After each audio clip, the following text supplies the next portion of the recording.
Food. The most important consideration after sex, eh, Danny?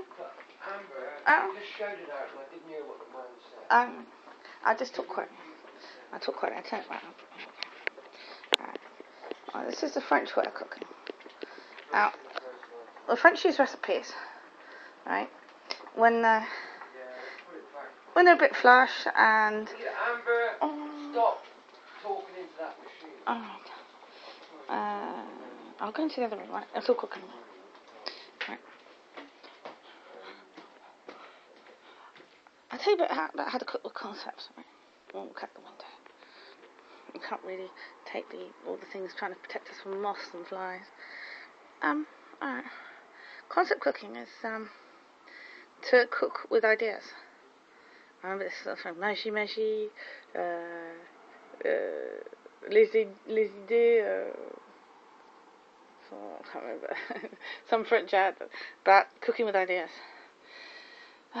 Magic, it's a bit like magic. Yes, it is a bit like magic, cooking with ideas, and it works a lot like that. Yeah. Well, the French will cook with ideas usually on a normal day, and when it's a family occasion or a special occasion, they will make a special recipe because it costs more to go out, and it's more hassle to go out and get specific ingredients and to cook a special recipe. It's more effort, it's more time, it's more money. So concept cooking, it's just basically understanding what the French would call the mariage des goûts, marriage of flavours. But you add to that certain ideas about how to cook and things like that. And that was what I was taught in France. I was taught by some friends that I helped out and worked for a while, and they helped me teach me how to cook the French way. I never learnt the recipes, which I do regret a bit. I didn't stay long enough to learn the recipes. I can guess at most of them, but I probably have to get a cookbook out. A lot of them are quite a lot to the French recipes. And that would have been more learning still, which I never did pick up on. But the concept cooking really is good enough for the British who are not majorly into food. And they don't really have family meals and occasions these days. And special occasions tend to go out to a restaurant. So, as I said, I was cooking the food experimentation, right? That's poor man's steak, what they call it in Britain, which is a different cut, which is similar to steak. They use it in pasties and things, and it will give a similar effect to steak if you cook it right. And a lot of people stew it because it can get tough, and you can't treat it at all the way you would treat a normal steak. And I've found that if you put quite a lot of oil in, you can use olive oil, which is healthy if you want to, but for certain flavours you perhaps use sunflower oil. I have a particularly healthy sunflower I get. It's a floral one, and floral products tend to be healthy. Yeah, so I found that if you cook it in quite a lot of oil and then fry it later, and then it all tenderise and fry it later, you get more of a steak effect, But it's actually quite nice, and not quite as nice, obviously, as the real old prime steak that we all love, But it's still pretty good, and quite a nice meal. I said if you sort of tenderise it in the oil, and I've got a little bit better. I used to tenderise it up high temperature, think steak high temperature, right? No, that toughened it. So I'm trying a different technique now, which is to tenderise it in the oil gently, all right? And I'm going to use the oil to roast the vegetables. And once again, so it's not around set meals, it's set recipes and things like that. It's around sort of getting ingredients. Like, Bill goes to Lidl's and takes great pride in getting these really good ingredients, and he has to shop around it. He had to shop a bit carefully around it, or something's so expensive. Shops carefully, gets the good ingredients, good quality ingredients, so inexpensive. And you can probably do this in most cheap shops. But you have to shop quite carefully. You don't want anything that's bad quality. You don't want anything that's got too many chemicals in it. It's a bit unhealthy. And you don't want to spend too much, because in the cheap shops there are quite a few traps, actually particularly expensive things there, to tempt people. He don't like much Tesco's and the big supermarkets like Sainsbury's and things like that. I do tend to go in there if I can for a few luxuries. If I can afford it, I'll go into the big supermarkets like Tesco's for luxuries.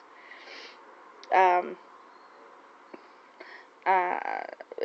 are a lot of luxuries. I think in terms of luxuries, they're more inexpensive in the big supermarkets than they are in the cheap ones.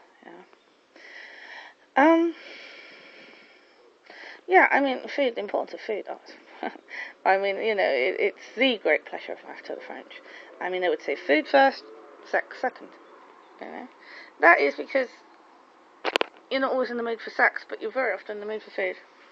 And I really think that's why it's the priority food. You know, obviously they think French is great enjoyment. You sit down with a good wine and everything. It's a big deal made about it. Every mealtime.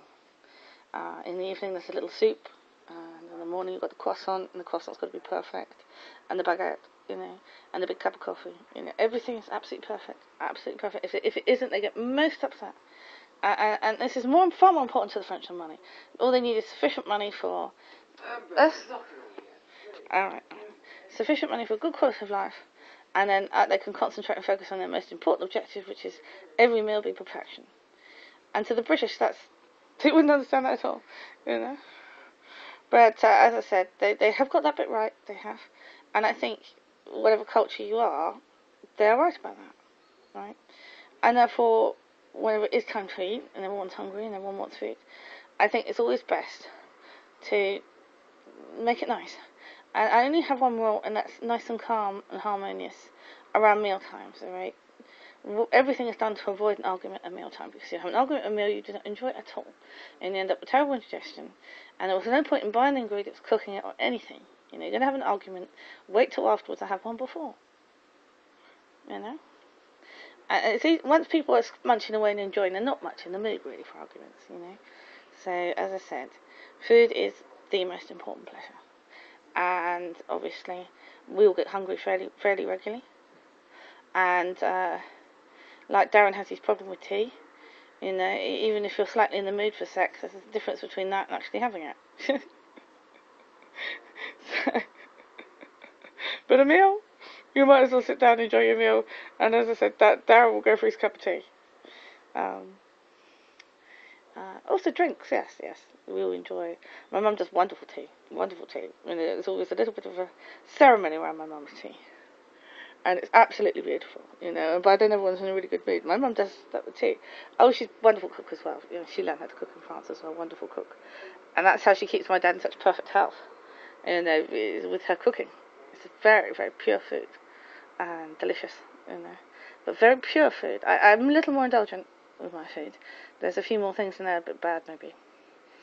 But as I said, she keeps my dad in perfect health with this very, very pure food, and it's wonderful. You know, she's a very, very good cook.